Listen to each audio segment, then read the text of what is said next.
The Dice Tower is made possible by listeners like you. Thank you for your support. And by Cool Stuff Inc. Cool Stuff in stock at coolstuffinc.com. The Dice Tower, episode 642. L is for laughter.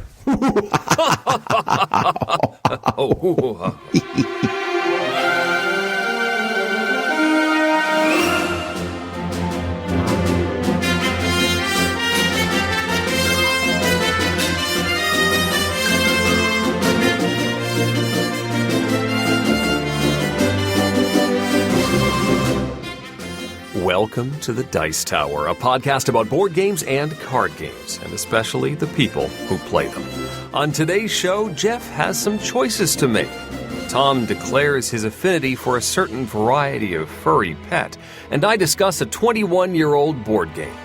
We also discuss some questions from the mailbag, and we finish off the show with our top 10 games starting with the letter L. I'm Eric Summerer, and here's your host, the Lex Luthor of board gaming, Tom Vassell. You know, normally I would be opposed to being called a villain. Yeah. But I have seen our Playmat that's in our current Kickstarter that's running. Yes, indeed. If you haven't seen this, we're doing a superhero theme, and artist Piero has created a lovely vignette of Tom looming over the rest of us, all made out as superheroes. Tom is very ambiguous, though. We seem very heroic. Mandy and Suzanne and Roy and Z and Jason and me are all heroically standing and facing a shadowy figure that can only be Tom Vassell. It's not ambiguous. I promise. When Piero said, "Hey, do you want to be superheroes?" and I was like, I don't know. I feel weird about being super all the time in these games and stuff. And he's like, "Well, how about a villain?" I was like, "I'm in." Okay, so you're definitely the villain mastermind that we're all trying to take down. 100%. Excellent. So, since we're on that subject, if you're listening to this show, our Dice Tower Kickstarter is in full bloom. You can find it at dicetowerkickstarter.com. And if you're interested and you like our show and you want to support it, you can find out a whole lot more information there. We run a fundraiser each January. And so when you listen to this, I believe there is a week and a half left in it.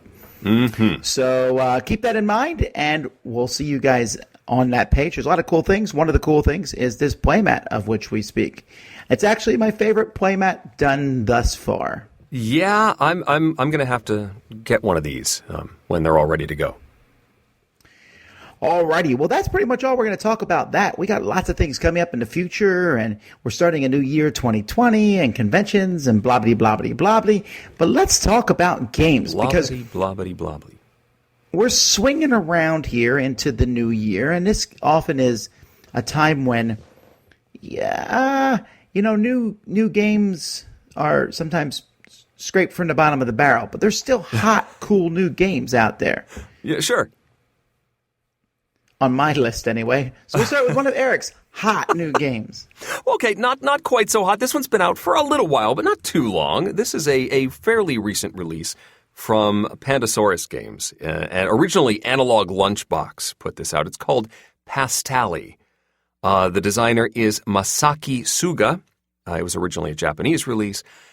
Passtally is an abstract game for 2 to 3 players, and it is a grid that starts out with just lines that go up, down, left, right, just all the way across the board. And each player is going to start with scoring markers, little square tokens that are on the outside of the board. And then you have a whole bunch of tiles. They've all been shuffled together, and you've got 3 piles, and you've got 3 available to you at any given moment. What you get to do on your turn is either move one of your scoring markers 1 or 2 spaces around the board to put it in a better position, or take one of those tiles that is face up and place it on the board. These tiles are like, they weave the paths that are on the board. So at the beginning, they all just go straight across, but if I put a tile on the board, it might cause it to make a sudden left turn, or do a 180, or something. The goal is to then connect 2 of my scoring tokens. I get to do 2 actions. I could do 2 movements of my pieces. I could place 2 of my 2 tiles, or I could do 1 of each. And at the end of my turn, we count if I've made my connections. And each tile that I pass over is going to earn me a pass, a point basically. And each level that it's up is also going to earn me points. So if I pass over one level 1 tile and 2 level 2 tiles and then another level 1 tile, that's 1, 2, 3, 4, 5, and 6. I've done 6 passes. And that translates on a chart to a certain number of victory points, and I've scored for my turn. If I manage to get both of my scoring tokens to connect, that's even better. I score more points. We add those passes together, and that's my score for the turn. We move up my scoring marker. Next player goes. The game is going to end when somebody reaches, I think it's 50 points. Or until someone's brain melts. Or until someone's brain melts. Tom has hit the nail on the head here. This is a brain burner. Because the board can change so much from turn to turn. One tile placement can totally scramble the lines you have so carefully figured out that you really can't plan much on your turn until it's your turn. And then you stare at it and go, can I fix what's been messed up? Can I reroute what the other players have messed up for my scoring tokens? How can I improve my position? But it's all, unless somebody doesn't mess with you right before your turn, you can't really think about it until it's your turn. And that is probably the biggest downside to this, because if you are at all prone to analysis paralysis, or you don't have a spatial perception, a good perspective on that style of game, this can be painful because you're just staring at these lines going, what the heck am I supposed to do with this? I enjoyed it. It's extremely puzzly. I liked being, getting thrown into the pit and like none of my stuff connects, and how do I manage to dig myself out? Sometimes just repositioning your pieces, you can get stuck in a hole. The way the tiles can come out, they're like dominoes. They're sort of 2 squares each. They can come out in a certain way that makes some spaces impossible to place on. And so as the board develops, it becomes very tricky, and some areas of the board become very untenable. And you have to sort of vacate them to get better scoring opportunities. I liked it, but it does have that big downside of you stare at the board a lot in this game. And there's no theme. It's just a pure abstract. It's just lines connecting around. But the presentation is good. The tiles are nice, chunky, thick tiles.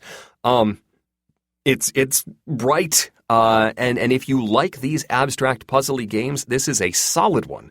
It just requires a good amount of brain power. But still, I enjoyed Passtally from Pandasaurus Games. Yeah, it's not a game I want to play all the time because it melts your brain. But it is extremely, I don't know, I just find something fun about the delving into it and finding out all that information. Right. It starts out very simple as well. I mean, it's like you place one, the first player that goes is like, well, all right, I put this here and I put this here and that connects my pieces and I score 2 points. And that's it. But then as soon as people start building up and weaving around, you can create some crazy paths for these connections, and it becomes very cool. Alrighty, I'm going to talk about something called Isle. Okay, and I'm sorry. The next game I'm going to talk about is called Isle of Cats. This is like the new hotness. Everybody's talking about this game. I understand that, but I'm not going to slur this game name at all. Okay. I don't want to accidentally lie. You don't want to say Isle of Cats. No, sir! Okay, so Isle of Cats is You just said it. No, I was clear. I was clear. So he said it again. Maybe. Let me try to pronounce it a little bit with the French accent. It's to cats. Anyhow, okay. So this is a game about cats, polynomial cats specifically, Tetris cats. Hey, Future Eric here. Just listening in the editing bay as I put this episode together. And yes, you heard correctly. Tom just said polynomial cats. And I said nothing. He meant polyhedral cats, and I just assumed that's what he said, and I didn't catch him. And I just want to apologize and let you know that I will be more on top of things in the future. All right, back to past Tom and Eric. And in this game, each player, each round of the game, they have the ship, and they're trying to attract cats off an island to come live on your ship or lay on the deck of your ship, basically. And so you are doing this with this big giant deck of cards, and each round 5 rounds in a game. You take 7 cards, and you draft, keeping 2 cards, passing them around. Once you get your 7 cards, after passing the cards around, you decide which of these cards you're going to keep. They all have a cost in the top corner, and you pay that cost with the currency of the day, which is fish.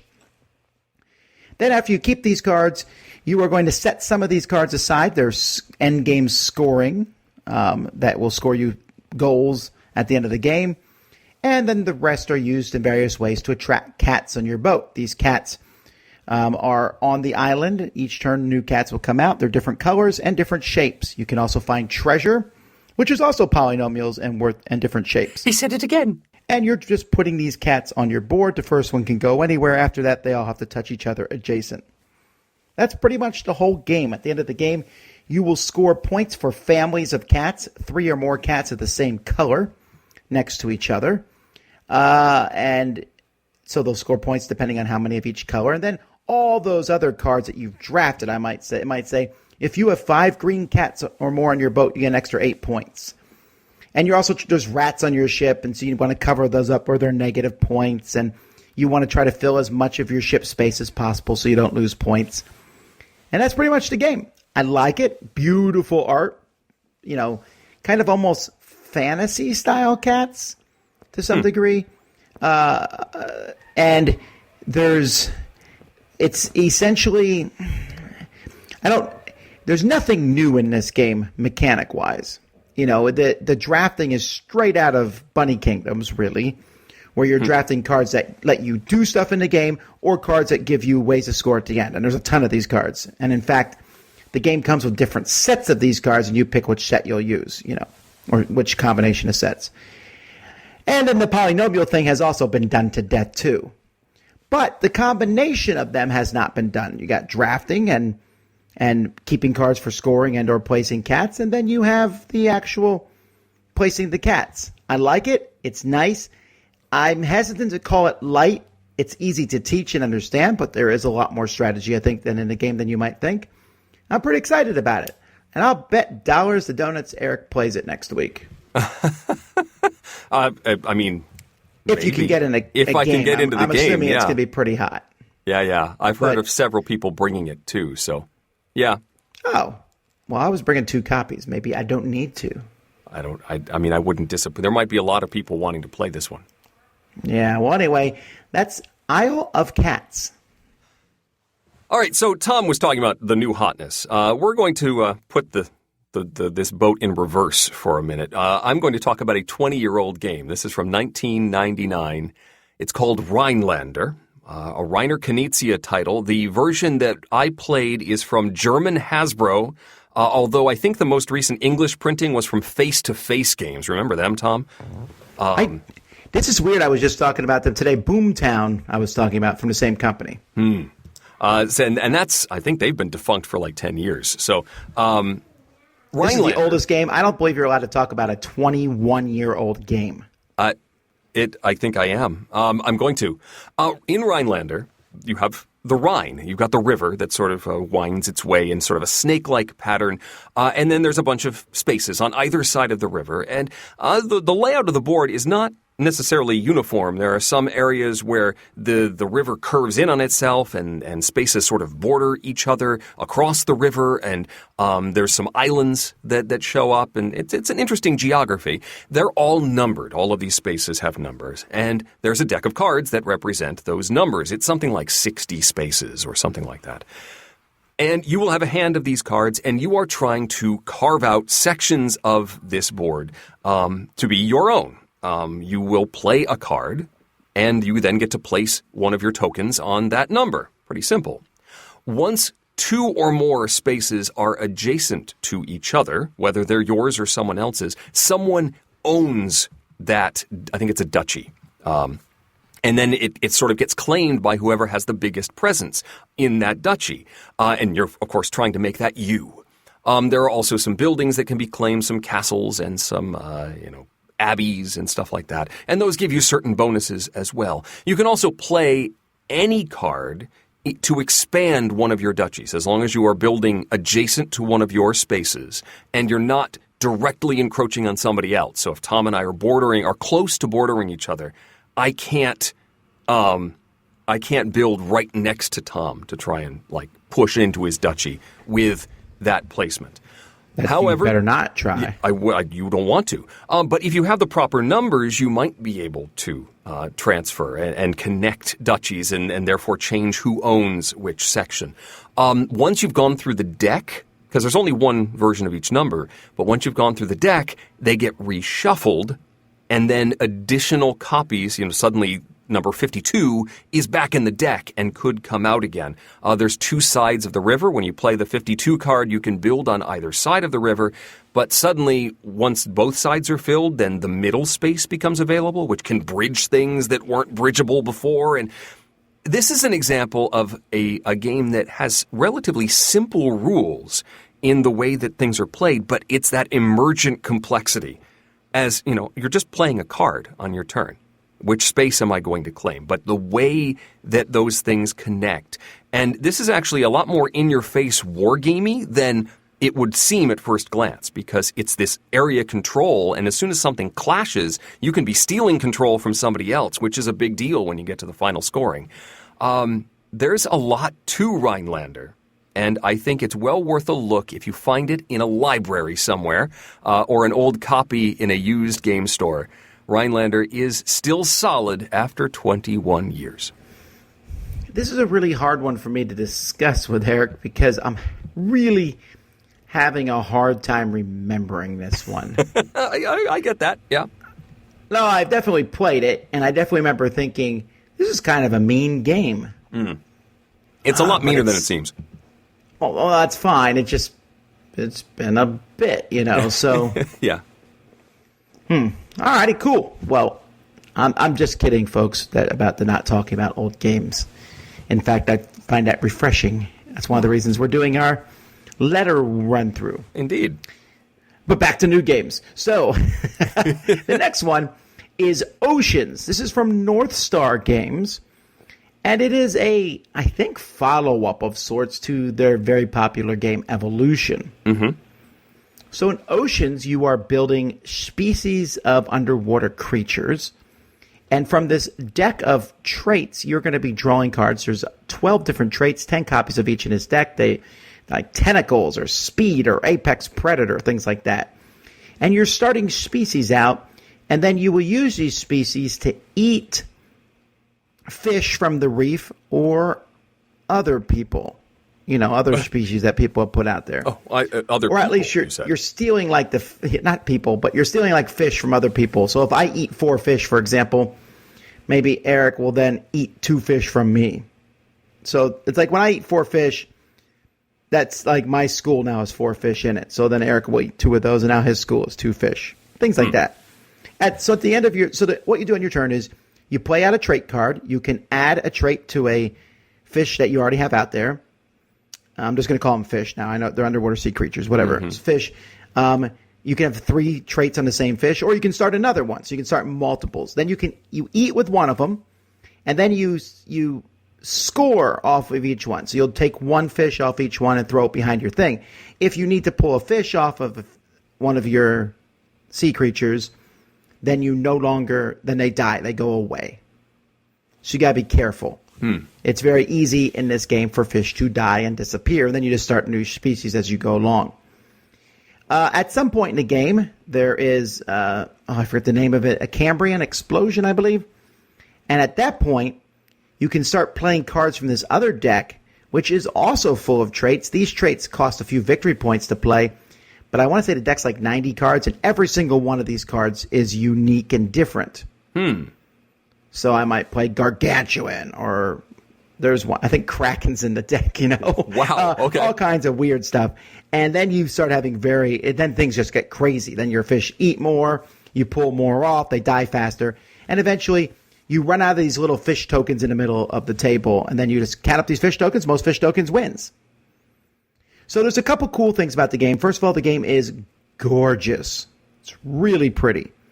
And you have these fish tokens, and the number of fish tokens you put in there is dependent on the number of players. And this game does that in a very cool way.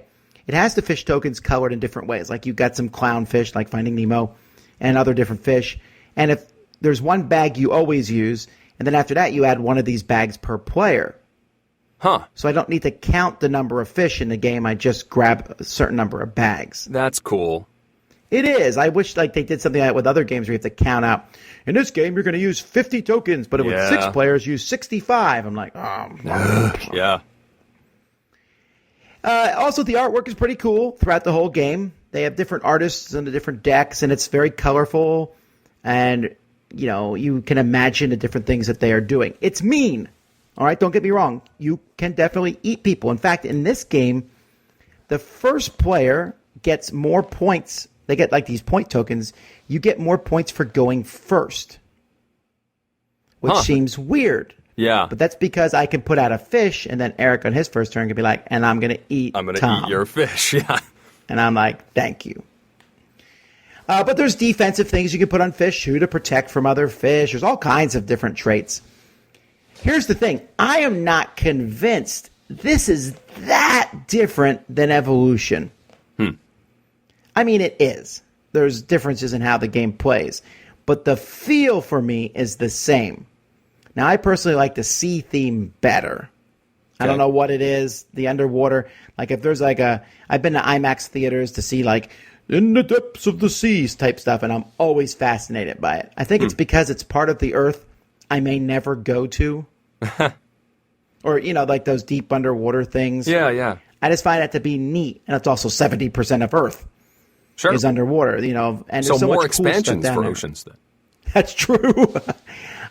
So I like it. I don't know that, you know, I've always liked Evolution. I never thought Evolution was amazing, but I thought it was a good, solid game. I feel like this one's the same way. I'm curious how many people will need to own both of them. Although I imagine if you like one, you'll like the other. And I guess you'll say, oh, I want to play animals and or I want to play fish. They're not the same game. I want to be clear on that. They're different, but they feel similar. So that's Oceans. Cool. So I've been playing catch up on some of my unlock adventures. I'm a couple because the unlocks come in waves. This is, of course, the space. At this point, there's so many. I don't think it's very rare if I meet someone and they haven't caught up. You know, right? Or that they have caught up. I mean, they have caught up. Yeah. Like there's still several. I don't know, 4 or 5 escape room games I haven't played, and I've played most of them. Yeah. Yeah, So I felt the need to try and play a few this past week, and so I got 2 from one of the earlier waves to the table: Scheherazade's Last Tale and Expedition Challenger, which has the dinosaur on the front of it. These are level 2 and level 3 adventures from the Unlock series. This is, of course, the deck base that uses an app, and you combine the cards. So if I take a fire or a match and a torch, and it's number 16 and number 12, I add them together, and it's number 28 that I look in the deck and try and find. I wanted to mention these because 2 weeks ago we were talking about hint systems when we were talking about 50 clues, Tom. And ooh, I feel I know where this is going. Unlock has an auto hint system for hidden numbers, because this is one of the things that the system has. Sometimes when you're like looking under a rock, and if you look at the card, just barely you see a tiny little number there, and then you can look up that number card as well, and you found a hidden object. The developers decided, well, some people complained about that, so they have an auto hint system that immediately pops up when there is a hidden object. It says, hey, there's something hidden on this card, you might want to look at it. One of these popped up during Scheherazade, and I don't want to spoil it, but it said to look in a particular location for a hidden number. The problem was I hadn't gotten to that location yet, because the app didn't know which cards I had combined and which cards I had found in the deck yet, but the clue could have referred to a different spot that I was in. So I sat there for like 15 minutes with a flashlight, looking at every square inch of this card, trying to find a hidden number that wasn't actually there. And since this is a timed game, it was very frustrating to have spent 15 minutes looking for a hidden number that wasn't actually there. And finally, I move on, because I didn't want to lose this clue, and I move on to somewhere else and find, oh, the hidden number's right there. That's what they were talking about. So that was annoying. And also the end of Scheherazade has a language puzzle that was more ambiguous than I would have wanted. And I found that frustrating because, again, as you give incorrect answers, it takes away time. You hear the buzzing sound, and it was a little more frustrating than I wanted it to be. And so I still like the unlocks, but Scheherazade has moved farther down in the rankings of these. I did, however, So just to clarify, you did enjoy it. Scheherazade, I think, is lower on the list. I'm more frustrated than overjoyed with Scheherazade. So you just to clarify the problems you had. You said at the end there was an ambiguous puzzle. There was an ambiguous language puzzle that I think was more ambiguous than it should have been. Okay, I think I'm trying to remember that one. For us, I think. Correct me if this is the same thing that happened to you. We skipped a whole section of ours.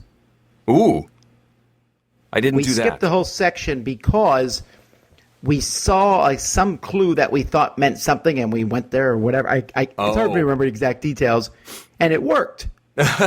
Yeah, whatever it was. And then as we're going through, I'm like, man, I feel like we missed something. This story isn't making any sense. Yeah, I could see that happening.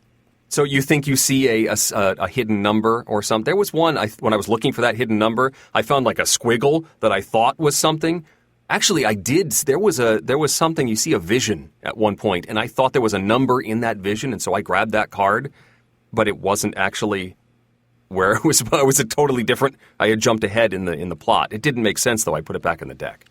Maybe that's what happened to us. I just remember I thought that this one was not tightly constructed, I think is the best word. It felt like it wasn't play tested. Yeah.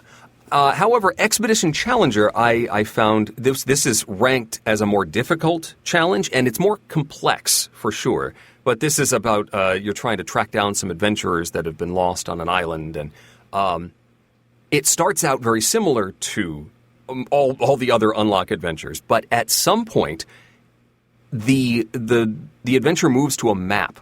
And the app, with its familiar sort of button structure, becomes your position on this map. And you start moving around and interacting with locations, and there are cards that you can only interact with if you're in that location. And instead of the timer ticking down, suddenly it's all based on how many moves you have made on this map. And periodically, night comes and bad stuff happens, and that becomes the timer. And you have to save as many of these people as you can before they pass. And I found it to be fascinating because it's much more similar to many of the point-and-click adventure games that I love so much that Unlock reminds me of. And now this is even more like that because I'm moving around a map doing this. And the blending of the app and the deck was much tighter and more porous in this adventure, and doing some interesting things with the system that than other versions of this have done. So if you are looking for a more difficult Unlock and something that sort of twists the genre a little bit in an interesting direction, Expedition Challenger is a lot of fun. Here's my problem with Expedition Challenger. I thought it was pretty cool, although it really leans into almost being a video game. It's very close, yes. The problem I had with it was the final puzzle, or one of the final puzzles, required you to do something that I thought was not obvious, and B, it just didn't work for me. I don't know how else to explain it. I'll have to talk to Eric about it off air. We'll have to talk about this off air. It requires you to do something physically. How's that? Does that help?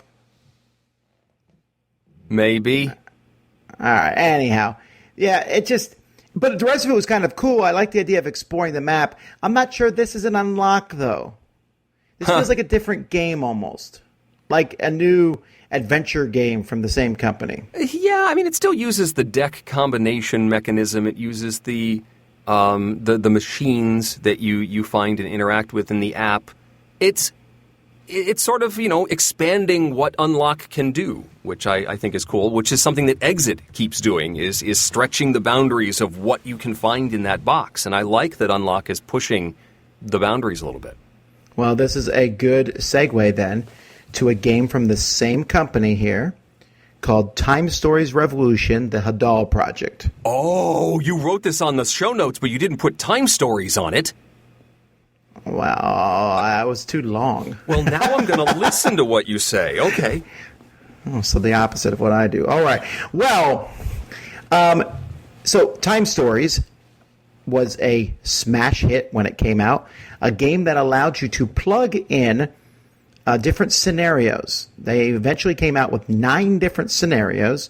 One came in the base game and other ones came out. Each scenario you plugged in, you would go through. You were part of an organization that was sending you somewhere in the past. And of course, you were way in the future, so the past could be today. Mm-hmm. You send you in the past into what were called receptacles. You would then walk around like a point-and-click adventure throughout various things, and at some point, you'd run out of time. They'd yank you back. They would tell you did a horrible job, send you back. Am I lying? No, I'm just reminding. Not once does the guy ever say you did a good job. No. Anyhow, they send you back in again from the very beginning, except now you know some stuff from the past. Yeah. And you can go around and do stuff better. And when I played this, it was amazing. I ranked the game a 10 out of 10. The first one, you went back to an insane asylum. It was very creepy as all get out. Then the second one was the Marcy case, which was a very generic theme often found in board games. Sure. I don't even know if we're supposed to spoil it. I don't know. I don't know if the theme's spoiler or not, but whatever. It was pretty good. Not as good as the first one, pretty good. Then the third one, Prophecy of Dragons, was awesome because it introduced a rival agency. Meanwhile, there was these hints, and there was 2 very big ones in the very first case, of this bigger overarching story. And every once in a while, they would show you hints to this. And then they finally released episode 9, Madame, which had really, really short time runs, and resolved the story in the most unsatisfactory way I've ever seen any board game end. To the point where I gave that expansion a 1 out of 10. Wow. I'll even spoil the ending for you. The ending was essentially, please play the next edition of Time Stories coming out. That's terrible. Don't forget to drink your Ovaltine. It was a drink more Ovaltine moment for sure. And I don't even feel bad about spoiling that because, well, I might as well save you the agony now because that was extremely disappointing. So they said they're going to reboot the whole system. Time Stories was a great fun experience. I had some bad ones and they got worse near the end, but it was a cool idea. But one of the problems with Time Stories was if you had a problem or something went wrong, it was really hard to find it. They didn't have the hint system that Eric's talking about. And so sometimes you wouldn't know what to do. Sometimes you made stuff up. It wasn't quite sure always. It had a clunky combat system with dice and stuff. Yeah. And that whole aspect of repeating stuff is exciting for a while and then goes away. The third or fourth time you have to reboot, yes. And I know this is true because if you watch the movies Groundhog Day or the Tom Cruise one, whatever that's called, the Day After Tomorrow. Day After Tomorrow. What they do the same thing every time. They show you the whole day, and then they almost show you the whole second day. Then the third day, they just show you parts of it. Right. Until pretty soon, they show you a second of each day. Right. It becomes a montage. Because otherwise, it gets boring. Mm-hmm. And so when you play Time Stories, we would get to the point in some of the scenarios, we get to this big bad guy, we fight him and we die. And I'd be like, all right, we just did everything the exact same way. Yes. And got back to this guy. Which is cheating, of a sense. Yeah. And then it makes you say, why am I doing the die rolls in the first place then? If that's what we're going to do, why are we rolling dice? Let's just pass this encounter. Well, this is the thing actually in role-playing, or at least it was back when I played Dungeons & Dragons 3.5. There was called, what was it called? Take 20, I think.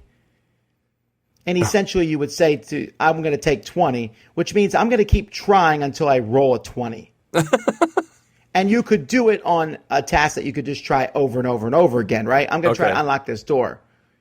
As long as nobody is going to come in the room at any point, you know what I mean? Eventually you're going to open it if you need to roll a 20 to open it. Enough monkeys on typewriters will eventually create Shakespeare, yes. Well, I don't believe that at all, actually. That's astronomically incorrect. But eventually. Well, sure, but there's not enough time. Anyway, it doesn't matter. We're getting off topic. Yes. And so that was problematic. And for some reason, in the later editions of Time Story, they made the runs shorter, which made you do them more often. And I found this to be annoying. So I was excited to go to this new series. So there's a couple things that they did with the new series. First of all, they said each one was in a box by itself. Interesting. You don't have to plug it into a big one anymore. So if you buy the Hadal Project, that's all you have to buy. You don't have to buy any other ones. They also are no longer in any kind of order. They said that you could play the first ones in any order. That was a lie. They were definitely made to be played in a specific order. You know? I mean, some of them not as much as others, but definitely they followed in a row. Here you can play these in any order, and they sell this Time Stories Experience module, which gives you that big overall arching story that you can then, you just like play this. It's like a leveling up system that you can play before and after the different little ones. So if I play the Hadal Project, when it's done, I can then pull out Time Stories Experience, and how well we did in the mission will affect that a little bit, and then it will tell us a little bit of the big overall story. Ooh. And then it will give you disadvantages and advantages to use in the next mission, which could be any of the missions. And then even from the original set, or not the original set? From the original set or another blue, was it blue box? Yeah, they're called blue box, although the box is white. Just to clarify, it's very confusing. There's a little bit of blue on it, but whatever. Okay. Yeah, so of the new ones, you're supposed to be able to play them in any order. And then after a certain number of missions, you'll do this big overall story. I can't judge on that because I've only done one. So anyway, the Hadal Project was written by the Delps. I think you know the Delps, Eric, from Tantrum House. Oh, yes. He did Magic. Not Magic, Balloon Animals they did at our show. Yeah. Okay. They wrote this particular scenario as fans. It was picked up. They wrote it for the first series, and then the Space Cowboys put it into the second one. Wow. Into this new one. So it's the first one. So that's cool. That is cool. I don't want to spoil the story too much, although it takes place somewhat-ish in the future, and you're going back to stop a virus from destroying Earth. All right? Okay. Rest of it, find out when you play it. The story itself, very well done. There are no longer runs in the game. Instead, there's this resource called Azrak, blue gems, and you will be spending these to do different things as time goes by. And when you, like, for example, when you take a test in this game, you use one Azrak, you spend one to activate your skills. So if your skill is like 3 strength and it's a strength test, I spend one Azrak to get a 3. I can spend more to add 1 to my amount. Other people can spend them to add 1 to my amount. And then I flip a card from a deck that had modifiers in it, which in this particular game went from +2 to -2. Okay. You then will pass the test or fail the test, and then various things will happen. Although almost every test in the game had a target number, let's say 4, and you'd fail it if you went under 4. You would succeed if you went over 4, but you would do your best success if you got exactly 4. Oh, interesting. Yeah, interesting. It makes no thematic sense, but whatever. Like you're trying to aim for the lock in the door, and you might miss. Yeah, it doesn't make any sense in a to the strength left test. Like I punched a guy, but not too hard. You punched him too hard. Now he's going to be out for a while. Anywho, the story is, like I said, very interesting. It also has some other interesting things. Since you go back in time and you're in this one receptacle that you go through, this person that you are being in the past, they have this little deck of interaction cards. So at certain points, I might run into Joe Schmo, and it will say, look at your number 5 interaction card, and you'll read that. But it would be different for me than it would be for Eric. Huh. That's pretty cool. That is pretty cool. Highly underutilized in the game, unfortunately. Oh. But pretty cool. Okay. You also have secret goals that you're trying to do. Now, this Azrak that you spend, eventually you run out, and you'll die if you don't have any. So to stop from dying, in between locations, you can do a reset or whatever it's called. And everyone gets the Azrak back. Okay? You fill back up to your maximum. However, one of it is permanently removed from the game. Okay. So that's kind of like a timer to the game. And in fact, it's also your score at the end of the game. You look how many of those you removed. And if you remove 0, you get a perfect score. There's a few ways to get some back. Also, I don't think perfect is very possible. I think it's nonsense, but whatever. Okay. So that's how the game works, and then you got to get back to you finish the conclusion, blah, blah, blah, blah, blah. So, what do I think? Well, I'm done with Time Stories. Okay. I will not play the next one. And that's because most of the problems I was running into Time Stories have not been solved with this particular game. Now, I want to be clear. I am not the story that the Delps wrote is fine. But my problems with the game are, first of all, there's no more runs. But in this particular game, they found a way around that, which I thought was very cheesy. Secondly, this game had a very distinct path you needed to follow, but allowed you to not follow it. So again, it just came down to find the very correct way to do things. Thirdly, it had a pretty cool puzzle in it. I thought the puzzle was fine. We managed to majorly mess the puzzle up because we missed something that the game allowed us to miss, and we did not know we needed. In that same vein, I've discovered that the puzzles in Time Stories were really cool when I first played them, but because Unlock, Exit, and other games exist, I get my puzzle fix from them, and the puzzles are much clearer and much, you're just working on puzzles. Right. So I'm playing Time Stories for the story. Okay. And the story here is good, but it's not as... It's very straightforward. I don't know. I just was not like... There's a lot of rules and mechanisms around it. But that's the biggest problem with this. There is no excuse, in my opinion, for Space Cowboys to not have an extremely, extremely clear rule book in this game. This is the only rule book for this game. It doesn't have to worry about different modules and stuff. This is the one module. There was a point where there's something happened, and I can't really explain it without spoilers, but it's like, do this, this, and this. And we're like, well, does it mean this? We were not 100% sure, but it should have been 100% clear. I mean, like, really clear. There's no reason it shouldn't be 100% clear, because that's the whole point of the game. I don't have time to deal with, well, I'm not sure what we should do. And once again, we had to do that, what I call cheating. We're like, oh, yeah, I'm not doing that again. Okay, well, blah, blah, blah, blah, blah. We did it. Yeah. And we also got stuck in the game at one point. And we're like, well, we looked at everything. And then we realized that I'll just tell you, in this one, we talked to somebody. We didn't realize we could talk to them twice. Oh. Okay. Okay. And I don't know. I wonder if I would be as excited about the first Time Stories now. It was groundbreaking and amazing when I first played it. Yeah. But the puzzle part of Time Stories, I've gotten my fix on that 1,000,000 times over with exit room games and escape room games and Unlock. And the story part of Time Stories is done better for me in things like adventure games. Seventh Continent, or like the adventure games from Thames and Cosmos. I really like those. Yeah. And so this mix, there's more mechanisms than there is fun for me at this point in time. I may be alone in this. Well, I'm not alone in this. The other three guys who play with me thought the same way. But Brian Drake really liked it.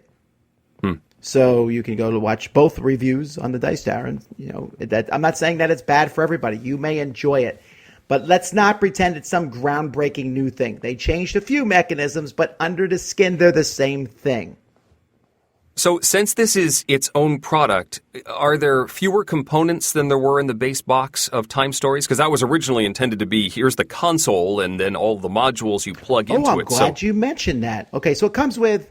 This particular one comes with 2 decks of cards that have the locations. Instead of putting them on a board, you put them in between all the players. Well, la-di-da. Okay. Okay, but yes, fine. It has this bag of blue Azrak crystals, and then each player has their own small decks of cards. I don't think there's many less components. There's not all those little tokens, except the game comes with a sheet of tokens that it tells you not to look at the other side. You just punch them out. It will say... You're at a location, will be like, take token H. You take token H, you turn it over and like, ooh, I got this token. And then in the future, it might say, if you have token H, do this, blah, blah, blah. Now, from what I can tell, I put all the tokens back in the punchboard, which is a kind of a pain. It's not going to stay that way forever. Uh-huh. So it feels like they're trying to make the game less permanent this way. Does that make sense? I mean, how am I supposed to do this the third time through? Right. Or the fourth time through? They also could have easily made these tokens just a deck of cards. Yeah. There was also some of the things in this game that were clear red herrings, and I think I'm a little tired of red herrings. Okay. There's a very distinctive red herring in the very first time stories that anyone who's played it, we can mention a specific item in the game, and it was really funny that it was a red herring. And it was really funny. Yep. I don't know that it's funny the 20th time. Also, it's not funny when you don't know if it's red herring. You're like, I got this token. Will I ever need it? I don't know. Well, I don't know. At the end, you never needed it. It just feels very unsatisfying to me. Yeah, okay. Yeah. I wish that was a more positive thing, and I guess I talked about that for a long time. Sorry, I didn't hog the show, but it is a big deal for me. And, the experience thing, I set the experience thing up ahead of time. When it was over, we didn't even finish. We didn't do the experience. I was like, forget it. I'm not playing another one. Okay. I just don't have the effort and time to put into these. And this was a cool story. I don't know. Eric can review the next one. Okay, thanks. Alrighty. Well, speaking of choices like that, let's jump to Geoff. 3, 2, 1,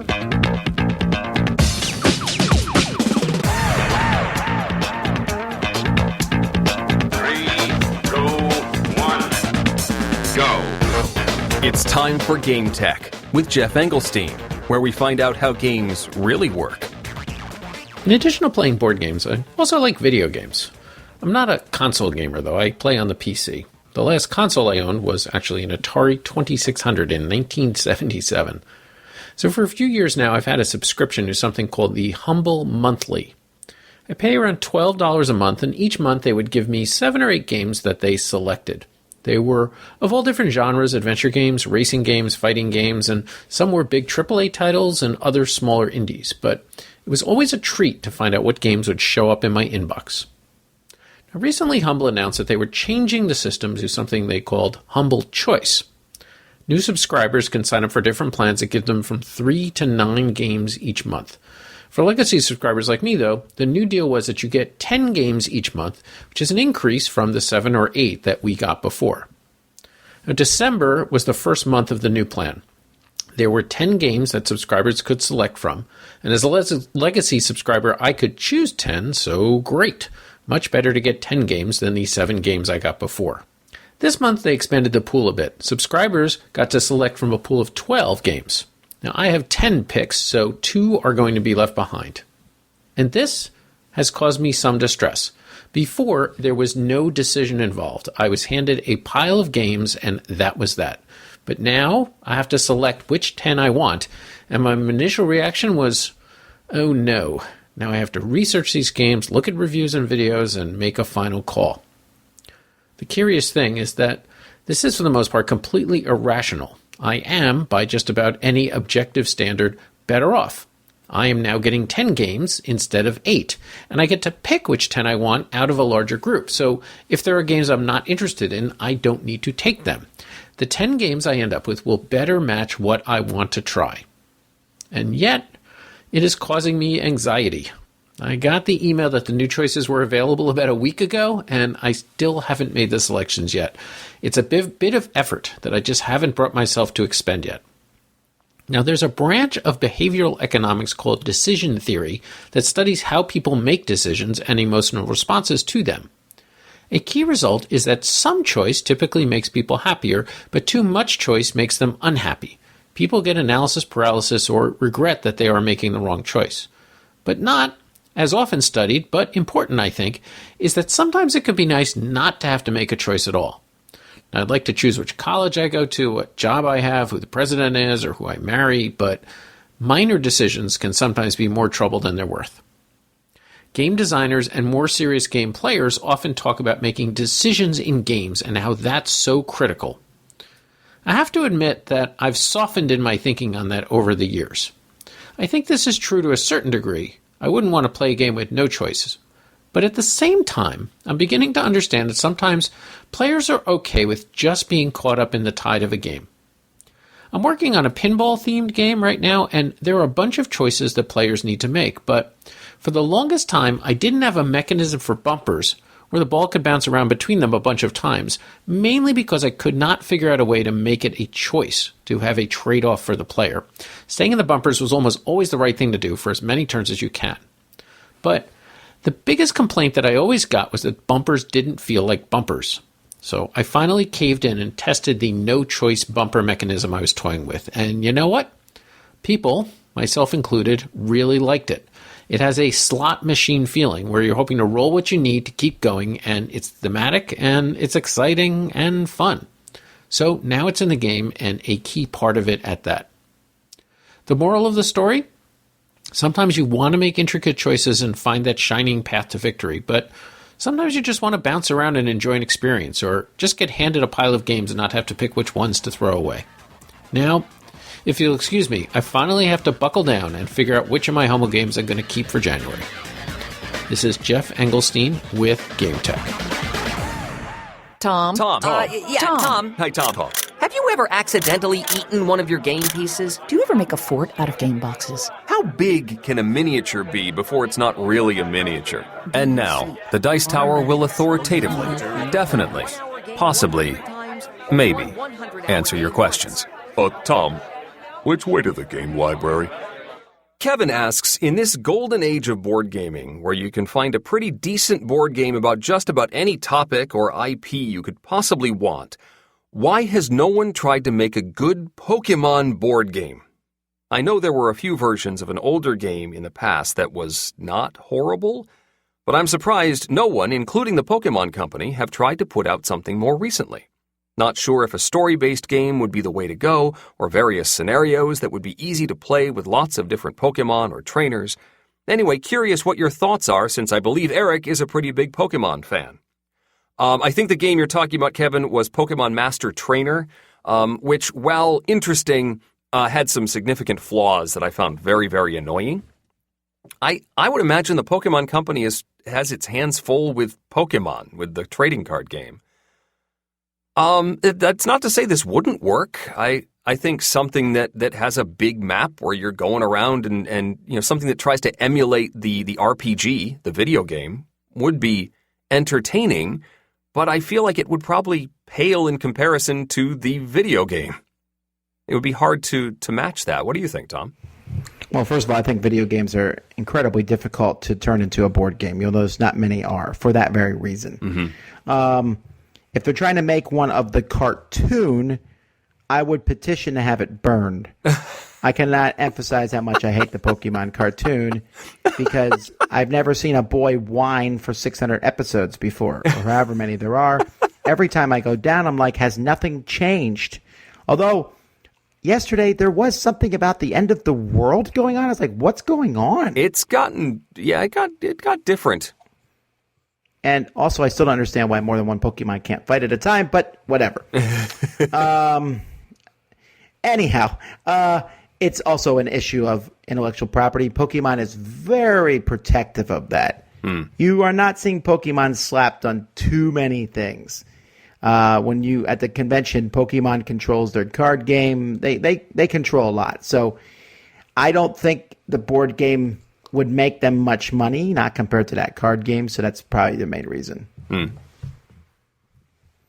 Our next question comes from Andrew, and this is a question for Eric. What? Eric, he says he knows you log your plays. I what? He wants to know how you log plays of game expansions. Some expansions are the type where you have to incorporate everything from the same type, and others are modular, where you can pick and choose things, and others have scenario options. What do you do when this happens? Well, for a while I was trying to log expansions and trying to deal with this question of how do you log it? And if I was playing a game that had a new expansion, I would log it under the expansion and not as the base game, because I played the game with its expansion.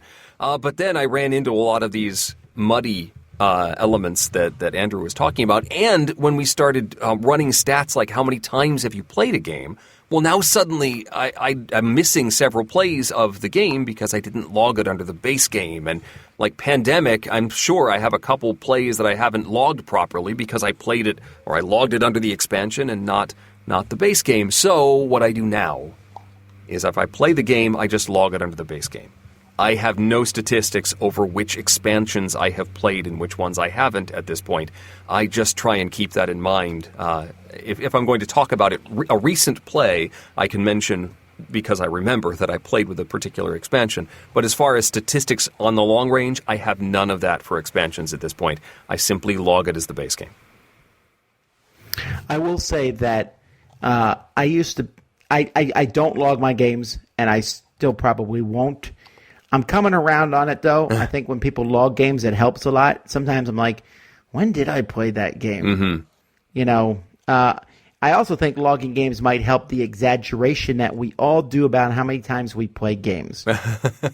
You know, I was talking to Jason when it's top 10, and he said that he had played Point Salad like over 200 times over the course of the year. Wow. And I said, I don't think you have. And he said, I played 100 times at Dice Tower Con alone. So if you do the math on this, so let's say a Point Salad game takes 15 minutes. Sure. Which is a really fast teach play. Mm-hmm. And then there's 5 minutes to clear the table to get ready for the next group coming in. Yeah. That's 20 minutes, and that's nothing else. 20 times 100 is 2,000 minutes. That's over 30 hours of gaming. It's just not possible. Just Point Salad. Yeah, I think you might be exaggerating a little. Well, sure. And I'm not saying, I swear, folks, I'm not saying it's to pick on Jason. We've all done this. You'll sit there and go, oh, I must have played that game 30, 40 times. Mm-hmm. I think Geoff even did a segment on this one time. We tend to think we've done things more than we have. Yeah. Like, how many times have you been to that restaurant? Oh, probably 40. Yeah. And maybe you were there 5 times.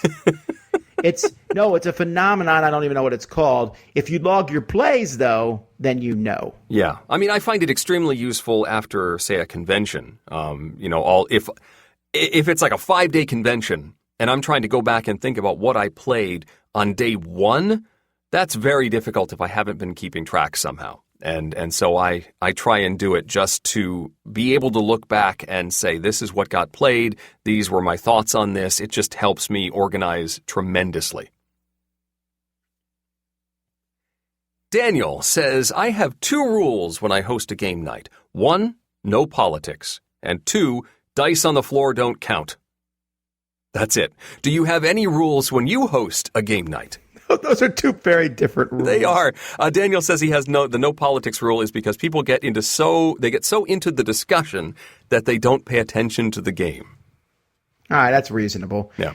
I don't have any rules at the game store because it's not mine. So let's say it's at my church. I'm running a game event there. I'll say, let's keep it family friendly. Mm-hmm. That's my overall thing. I don't make too many rules regarding like dice and a 4 because I think that's more of a table by table.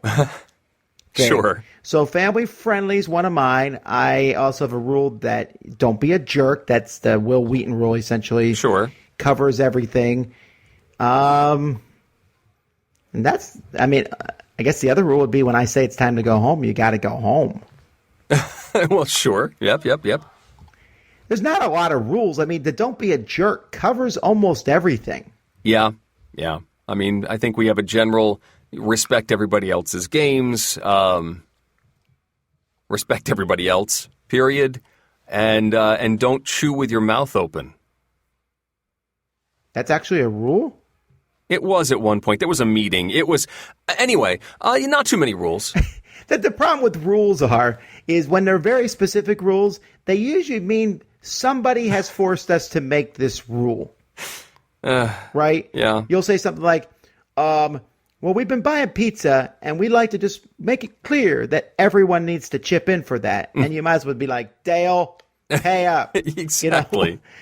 This is how most rules at companies get made. Yeah. That some idiot did something, and they're like, from now on, employees, can't ride bikes down the stairs. And you're like, well, didn't know that rule was necessary. We didn't think we needed to say this, but somebody did it.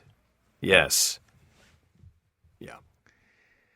All right, next question. Actually, folks, I would love to this to be a thread. Do it in our Facebook group or on the Board Game Geek forums. I'd love to see what are your rules for game nights. All right. Okay, so Josh says, on a recent episode, I remarked that when I saw the Minecraft board game, my first thought was just a cash grab, but it was good. And Josh says recently, there's a lot of good games based on IPs. Villainous, Jaws, the Legendary series, Star Wars, Lord of the Rings, from Fantasy Flight. He says, at what point do we stop assuming IP games will be bad? This is a case for a very long time, but it seems to be turning around. Yeah, I've been thinking about this. It's come up in discussion a little bit lately. It does seem like the percentage of good to bad games is getting better when it comes to an IP-based game. And it isn't necessarily automatic at this point that a game is going to be terrible just because it has a license on it. However, there are still some terrible games out there that are just quick products to put on the shelf. In fact, I'm a little behind on my Ludology listening, but there was an episode from a couple months ago in which Gil and Emma talk with a mass market designer, an inventor. She is, and talking about her perspective on what she puts on the shelf at a Target. And actually, hearing her response of how all of these hobby games are starting to encroach on her section of the store was interesting. But they have much more of a product-based perspective. They're putting out a product that will be sold quickly and not necessarily play-tested and designed to be, a super deep product. And those games that are sometimes considered, I think the phrase she used was a toy with rules, are very common still. And if you have the latest Frozen game, the chances of it being one of those things as opposed to a solid, deep gameplay experience is still pretty high. So the danger is still there, even though your chances are better than they used to be. Yeah, yes, there's a lot more good IP games, but there's still a lot of companies that are just doing a cash grab. Mass market mostly still, and there are some companies like Prospero Hall, which you mentioned with several of these actually, is doing a great job with intellectual property games. So I look at the company/designer. It's just that when it's unknown for me, that's when I doubt it. Yes, you can often tell by the production quality too what you're looking at. Besides, I'm okay doubting it because then I'm happily surprised. Yes, I guess it's always better to be pleasantly surprised if you think it's not going to be all that great. Mike says, when you reviewed the last module of Time Stories, hey, here we go, I asked a question about if I would still enjoy the game since it had been a while to play it. I'd like to expand on my question with better context. I bought Time Stories near when it was first published. It was my first escape room type game. My wife and I really liked it, and we vowed to come back to the first mission soon to beat it. Naturally, it was shelved. Fast forward to now, when we now have many exit and unlock games under our belt. I recently opened Time Stories and forgot how many bits there were and felt a little anxious about relearning it. My question is that now we have these escape room baselines to compare it to. Is the story and puzzles in Time Stories worth relearning the game, or do you think I would be disappointed when compared to the other escape room games? Should I jump into Escape Tales instead? I feel like you've just answered this, Tom. Yeah, well, I put this in here on purpose too, this question. But what about you? I still like the panoramic exploration of Time Stories. You don't usually get, unless it's something very specific in one of these escape room games, that you get a full array. I guess Escape Tales does this, where you have a map and you are checking out different sections of that map. So it's starting to be explored by other games, but I still liked that panoramic exploration of Time Stories. But I do agree what you said earlier at the top of the show with you get more rapid-fire puzzles. If you're in this for the puzzles, then an escape room game would serve you better than Time Stories, some scenarios of which don't even have a very strong puzzle element at all. It's much more about exploration and just finding out what's going on. Yeah, I've just decided I think I like the stories and the puzzles to not necessarily be in the same game. It was cool at first, but when I played Time Stories, the very first one, the puzzle was my favorite part. I was like, wow, this puzzle's so cool. And now I play an escape room game and it has like 8 of those puzzles in it. Yeah. So I don't know. It's up to you. If you like the puzzle aspect more, play the exit. If you really like the story, then go for Time Stories. But I would also recommend Adventure Games, Dungeon or Adventure Games, the whatever the other one's called. Some Monochrome Inc. Monochrome Inc. Have you played those, Eric? I still haven't. The age limit on Monochrome Inc. has kept me away from playing it with my kids. It's not that bad. I've played it. It's not. You're dealing with cloning, I think, maybe, and maybe a few dead bodies. But the dungeon one works great with kids. Okay. Yeah, I just haven't. I haven't been able to get it to the table with on family game night yet. The next question is from Sean. He says he is bothered by the people in the hobby who obsess over the condition of their game boxes. He sees people post online. They're upset that they ordered a game, and it came with a tiny tear or scratch in the box, and then they return them. And he thinks it's an unreasonable and wasteful attitude to have. Boxes are going to get beat up when you ship them, says Sean, especially from big retailers that don't exclusively deal with board games. And think about all the other things that you can buy. Do you get upset when they come with a dinged box? Well, I think you don't keep the boxes for those things, but I digress. Returning a slightly damaged box costs retailers money. It takes a good game out of circulation and adds to the environmental footprint we create. And he says he gets that some people will think these are collector's items. But people who do that maybe should go to a local store and pick out a copy for themselves so they can make sure the box meets their standards before buying it. It costs them more money versus ordering online, but that's the price of being picky. Am I off base here, says Sean? Is it reasonable to demand a refund on an online purchase due to minor cosmetic damage to the box? Or do people just need to chill out a bit more when it comes to box condition? Eric. Oh, boy. I mean, You're going to make someone mad no matter what you say. I know. In a very strict definition standpoint, when you order something that you expect to be new, you are expecting it to be in perfect condition. That said, I have learned not to get too picky about this sort of thing, because once I take the shrink wrap off of that box and put it in my game bag and haul it to wherever it's going to get played, it's going to get scuffed up. It is not going to be in perfect condition, especially when it becomes a game I really like and I start bringing it on airplanes to bring to conventions or carrying it around in the game bag a lot or letting my kids play it. These boxes, as long as they are still structurally sound, I'm fine with it. I am one that will readily tape up a split corner with packing tape. I don't care. I know there are there's tutorials on how to fix it so that it is as pristine as possible, and you glue the inside to get the corner just right. That's fine. I get it. If you want your games to be as pristine as possible, and you're willing to treat the games that way, that's fine. I don't feel that way. As long as I can cart the game around, I'm okay with it. Is someone within their rights to return it when it is not in the condition that they bought it at?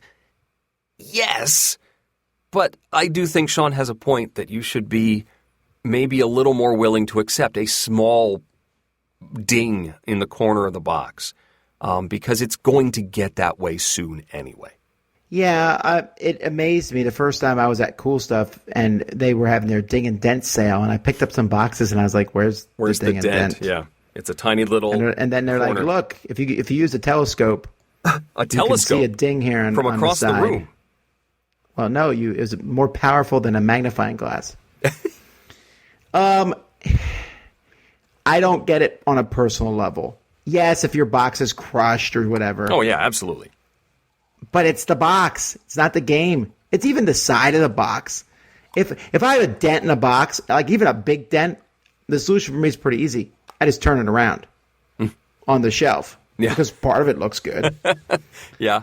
You know, I know that bothers some people a lot, so I'm being really careful here. I understand that not everyone is going to agree with me on this, but I do think it's crazy if you have a little ding to send it back. That's the way it feels to me. Yeah, you may feel differently. So Fight online about it, please. Whatever you think, I'm 100% in agreement with. Gee, thanks. Well, no, I don't know. I always get this because, well, here's what people always say. They'll say, well, Tom, you get games for free, which first of all is garbage. I work for my games. But they'll say you get games for free. You don't care. It doesn't bother you. Well, first of all, I pay for a lot of games. And those games I treat the same as the games I get for free. It makes no difference to me. I have a lot of things in my house. I have kids in my house. If I got upset every time anything got slightly damaged, I would have to put people up for adoption. It just happens. Don't get me wrong. When they drop a computer, I see red. Yeah. Right? But I look at the walls of my house. That's why every time I see a TV show with like a family and they show this perfectly pristine house, I'm like, wrong, false, liars. It just doesn't happen. And I can live with that in my games too. It's just, you just got to let it go at some point. It's like cards on my card games. The cards don't have to be pristine either. I'm playing with them at the end of the day.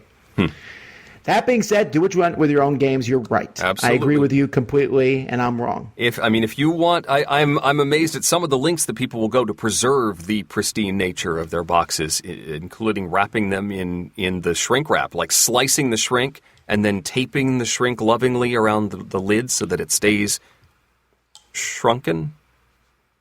Anyway. Andy has some questions about reviews. First, when doing a video review, how often do you play a game? Do you play it at all player counts?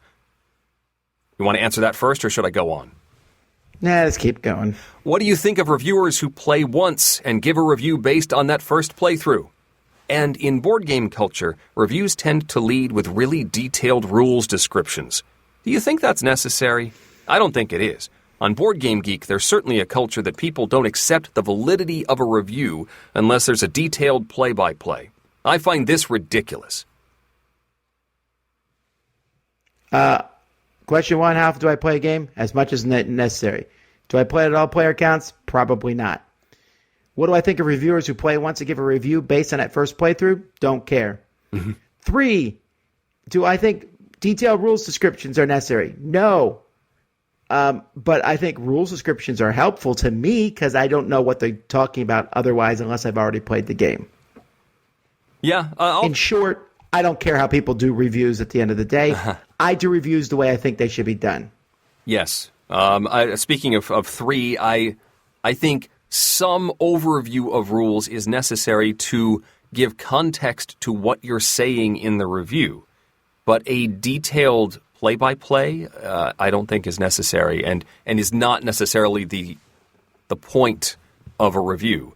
Overview, maybe highlighting specific mechanisms, that's what I think you need to do in order to give a baseline for what you're about to say when the opinion comes out.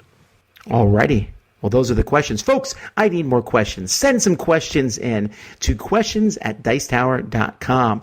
We'll try to answer them on the show. It's occasional, folks. Sometimes your question doesn't get answered. Sometimes it's answered on a video somewhere. Sometimes the question is very personal. Like we get questions where it'll say, here's 5 games I'm interested in. Tell me which one's the best one. I don't normally answer those. But if you have a great question, we'd love to hear from you. Please send them in. We need more. Let's get to the top 10. Woohoo! It's a Dice Tower Top 10! The Dice Tower's Top 10 list is sponsored by Cool Stuff Inc.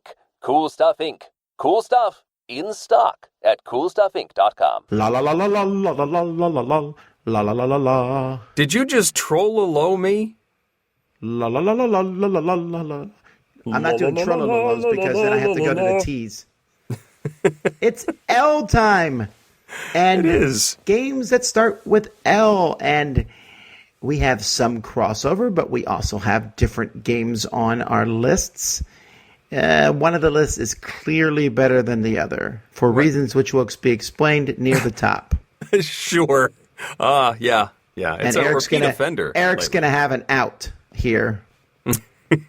But that's because he was incorrect in an earlier list. Yes. And I'm not going to put it in twice.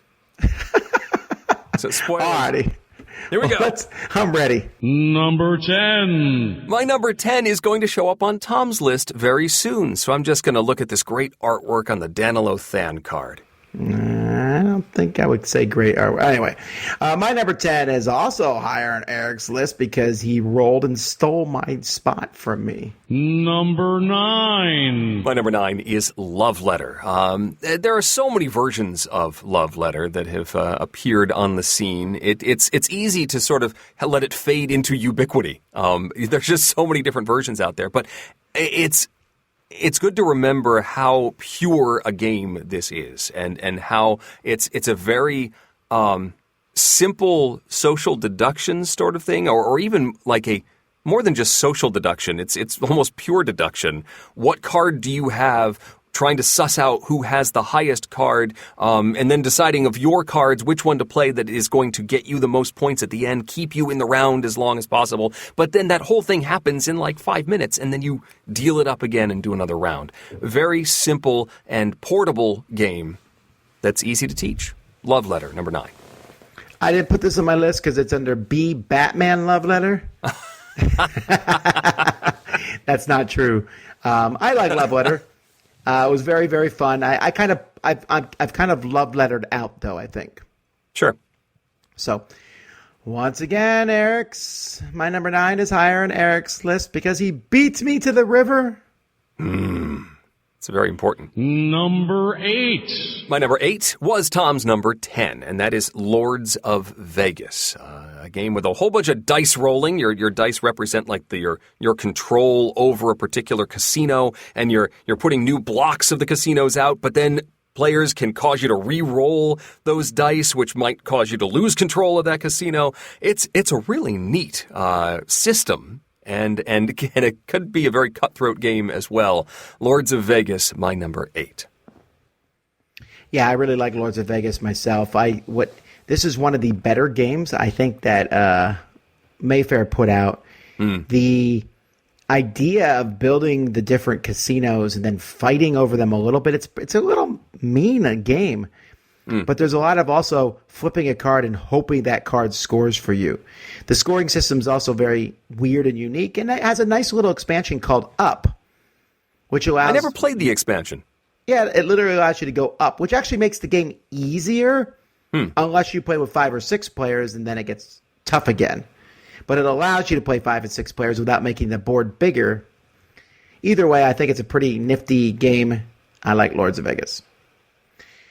My number 8 is higher on Eric's list, and we'll get there eventually, but that's because I'm biding my time because I want to score the perfect amount of points. Number 7. Number 7 for me is Lowenherz, a very tricky game of negotiation where you're given several options and then players in turn order decide which option they're going to take. And the goal of taking these options is expanding your territory on this board. You're building walls, you are expanding completed territories, you're putting knights out on the board to make your territory stronger and earning more and more points as you gain more and more territory on the board. But that negotiation, if I want the same thing Tom does, we might have to fight it out and come to an agreement as to who is going to take that thing. It's a very tricky game that was sort of replaced by Domain, a revision of the system, but I still like the crunchiness of Lowenherz, number 7. Eric's slightly incorrect here when he says it was sort of replaced. It was directly replaced by Domain. Whatever. Domain is a better game. It looks better, plays better, slightly less mean, too, while we're at it. All right, but I like Lowenherz. I just wouldn't play it because Domain exists. Mm-hmm. All right, my number 7 will never show up on Eric's list. That's Level 7 Omega Protocol. That is a basically aliens versus humans style game. Some players play the Marines. They go into this dungeon of sorts. It's a base. But unlike many of these dungeon crawls, you're not leveling up. The Marines go in with their equipment. They're ready to go, and they're powerful.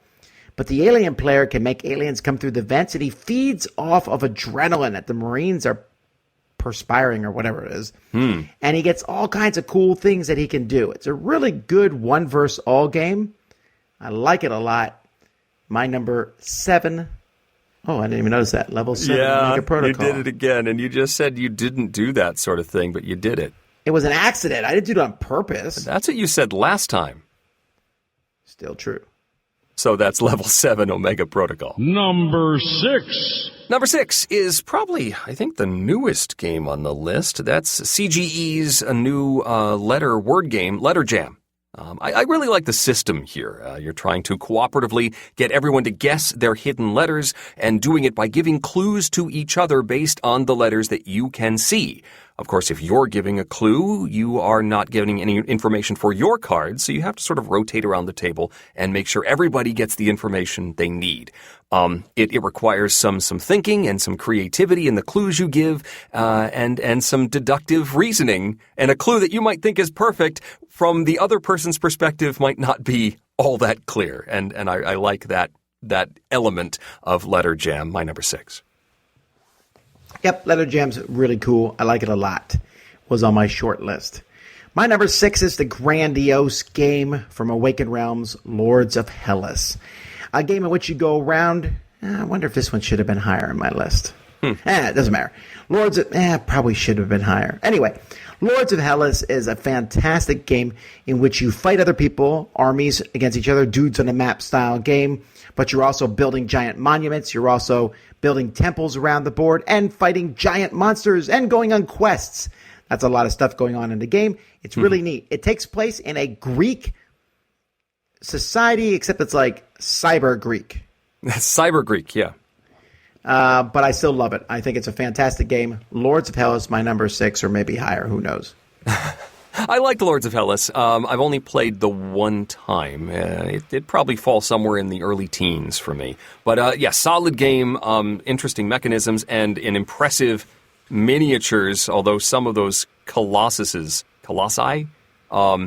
they're not mini in any way. Number 5. Number 5 showed up on Tom's list in the number 8 position. That is Lost Cities, the classic Reiner Knizia 2-player card game where you're going on expeditions and trying to play cards in sequential order, or as close to sequential as you can, but has a cool discard mechanism where you can shed cards on your turn, but you may be giving cards that your opponent can then use. So the timing of when you discard particular types is important, but also you have to play cards at some point. You can't just stall forever and trying to make your investment back.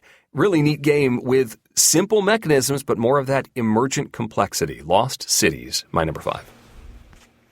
Yep, Lost Cities was my number 8. Fantastic game. Every time I play this, I think, what a clean system. Well, except the scoring. Scoring is convoluted. But I like it. I don't know what it is. The tension, the going back and forth, just a very enjoyable game. Mm-hmm. My number 5 is another Lords game. This is Lords of Waterdeep, which was Eric's number 10. Lords of Waterdeep, a worker placement game. One of the first before this got big, and now it's in every game. But this one, a Dungeons & Dragons Euro game that has a smattering of theme in it. You know, you're like, I need 6 warriors and 7 clerics. You might say the first turn of the game, and eventually you're like, I need 5 orange cubes and 4 whites. Yes. But there's a lot of cool aspects of it. Completing the missions is very satisfying. Mm-hmm. There's a little tiny bit of take that in the game, and you could even have a worker placement spot that's all your own, and when other people use it, you get stuff. Very cool game, Lords of Waterdeep, especially with the expansion. Indeed, and the Dan Lothan, I did a book about Dan Lothan, and he's a card in the game, which is cool. Number 4. Number 4 was also on Tom's list in the number 9 position. That's Lost Valley. This has shown up in our best exploration games lists. You start out with sort of one big tile, and then you spread out with these isohedron tiles, like diamond-shaped tiles, as you explore the territory. And you're trying to hunt to earn food and collect resources, gold, follow the river as it winds its way, and then you get to the edge of the river. You're finding caves, mines, other animals, all sorts of cool stuff that you can then venture back and trade for goods, a bigger wagon, all sorts of supplies. It is a solid game, and one that really brings to life that exploration. Lost Valley, number 4. Lost Valley is just really cool. It's one of the early Pandasaurus games. Actually, it was before that, but Pandasaur brought it to America. And I don't know. There's no other game that has this theme really done this strongly. If you ever have a chance to play it, I highly recommend it. It's really cool. My number 4 is a new game that just came out, Lock Up. This is set in the role-player universe. It is a game in which you have a gang of miscreants who are trying to get out of jail. Or, the king's going to let you fight in a coliseum. So it's a worker placement game to get points various ways. You get resources, turn them in to build stuff. But the game, you have these workers. You can place them in any location aboard. You can place multiple workers there because whoever places the most workers in a spot will win it, or the highest value of workers. But you can place some face down, and once you go to a spot, you're done. So you have to bluff each other out. I really enjoyed it a lot. Lock Up, great game. It is a solid game for sure. Early teens again for me. But it's not really my style of game, but I do appreciate it. Number 3. Number 3 is Las Vegas. As I was figuring out the order here, I knew Las Vegas would be in the top 10, but as I positioned it, it's a lot higher than I thought it would be. But that's because this is another simple game that just works so well. It's a dice rolling game, almost a push your luck style. Where you have a whole bunch of dice and different locations. You roll those dice and then assign them to the different locations that have varying amounts of cash on them. And it's sort of a cool drafting and setup for each round as to how much money is on each of these. And it's area control as you're rolling your dice, and you only roll your available dice each round. Once you've assigned them, they're stuck for the rest of the round. And you're fighting everybody else to try and get the money that is on these locations. But there's cool tie mechanisms, like if people have, or two players have the same number of dice on a location, they are basically out, and the next player in line is now winning that location. So a lot can happen, these huge swings based on what values get assigned to the different spaces. And every roll is exciting as you're cheering for what results you're looking for at each roll of the game. Las Vegas, number 3. Yeah, this is a great one. It's probably my number 11. Really like this one a lot. It's just a fun filler style game. My number 3 is, I always, this one was like, do I put it under L or M? Because I call it Marvel Legendary, but it's really just Legendary. Now, there are two different branches of this game. So there's Legendary, which is the Marvel game, but also Big Trouble in Little China, Buffy the Vampire Slayer, and a few other sets are in this. Mm-hmm. They're different than the Legendary Encounters. That's a different version. I like the Legendary version the best. I especially like Marvel. I'm a big fan of Marvel. I like the cooperative nature of this game. I think the first time I played this was with Eric, actually, where we were secretly allowed to play it at Gen Con. It wasn't quite that secret. We were like in the middle of their booth. But okay. It felt secret. Anyway, lots of fun. There's so much content for this game. I'll never play it all. But it's very entertaining game for me. One of my favorite deck builders. Legendary. Number 2. My number 2 is also Legendary, but I went with the Encounter system. I love the Marvel game. I consider these to be different games. They're almost. And if I put them both on the list, Marvel Legendary would be very high on the list as well. But they're similar. They are very similar, yes. Encounters, I think, feels like a better co-op. It has a system of upcoming cards that you have to spend resources to flip over, and that has cool mechanisms. The one I've played the most is the Alien version of Encounters. It also, I think, has a coordinate mechanism that allows players to play cards on each other's turns. And so you feel like you're more of a team in the Encounters system. Still love standard Legendary as well, but I think Encounters just nudges it just a little bit, and it is my number 2. My number 2 is a game that I'm assuming Eric has not played. No. All right, that's why it's not in his list, because it's amazing. Lorenzo Il Magnifico. This game, a dice placement game. Actually, you roll 3 dice, and those dice then match your color workers that you're putting out on the board. And in this game, you're building various engines. It's so crunchy, so good. Those of you who say I don't like heavy Euro games, whatever. This one's amazing, and it has a fantastic expansion. Highly recommend it. Lorenzo Il Magnifico. I might have to play this one on the cruise. And finally, number 1. My number 1, Tom was alluding to earlier, and this has been a very common offender on our top 10 lists over the past few months. Logistico. I love this game. It is a pure pick up and deliver game from Corne von Mussel, and I just love the mechanisms of trying to get my delivery engine to be as efficient as possible, and getting this cube to that disk. It just all clicks for me. Number 1, Logistico. Fantastic. It was my number 12. I'm sure it was. Yeah, I remember. My number 1 was previously on Eric's list in the H section. Yes, indeed. And that's La Havre. And this was mentioned, Eric said la means the, which is true. However, as pointed out, it's the full name of the city is La Havre. Yeah. That's like saying Los Angeles and you look it up under the A section. Yes. Okay, doesn't matter. At least Eric agrees with me that it's a fantastic game. It is my favorite of the Rosenberg games. It is one of my favorite games of all time. I'm being a little bit more oblique there. You'll have to watch my top 100 games, which goes up today, the top 10 games of all time. I haven't mentioned La Havre yet. Will I mention it today? Yes, you will. I'm just guessing. That does guessing. seem likely. Right? It seems really likely. If you haven't talked about it, it's going to be but in there where somewhere. will I mention it, I guess is the thing. I play this game every year consistently. It's just a game. I played all the Rosenbergs back-to-back at the retreat last year because I was curious, indeed. Which one I like the best, and La Havre is the clear winner. Okay. It's just amazing. It gives me a plethora of good choices. I enjoy it. Also, the new Geek pieces from Board Game Geek are fantastic for it. Ooh. Anyhow, that is my number 1 of L Games, La Havre. I haven't played since that time we played at TotalCon. Well, you need to play it again. I need to give it another whirl. Oh, you want to play on a cruise? Yeah, this is pretty soon Eric will be like, my 50th game I plan to play on the cruise. Exactly. The list keeps getting longer.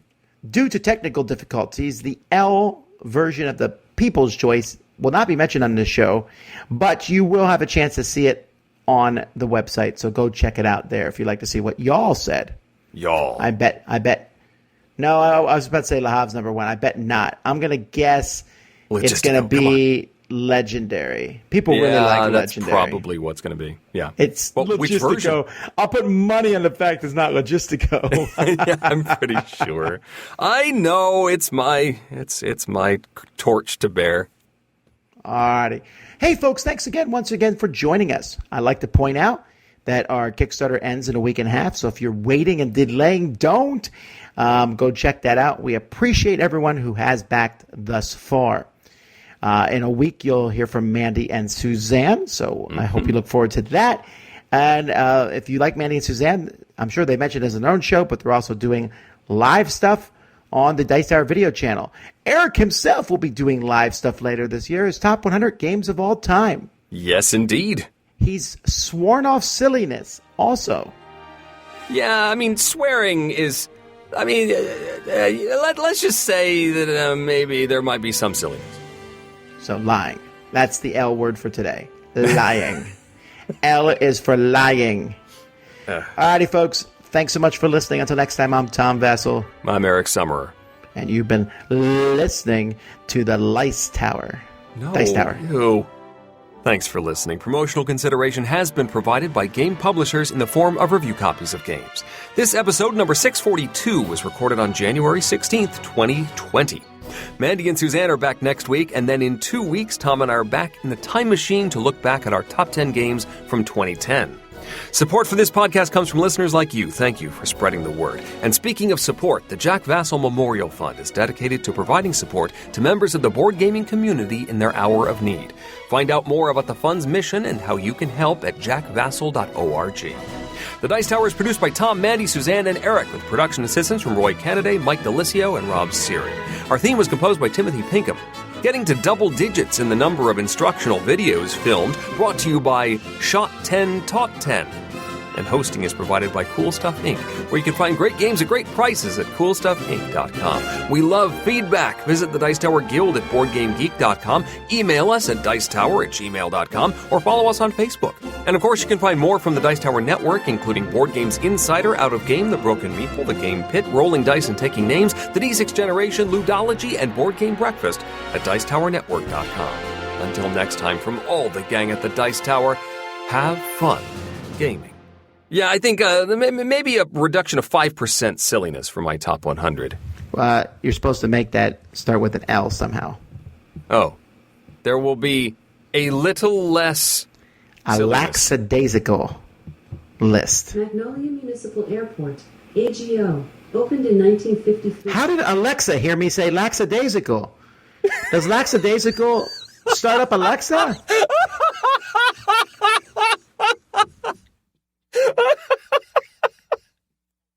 Oh, man.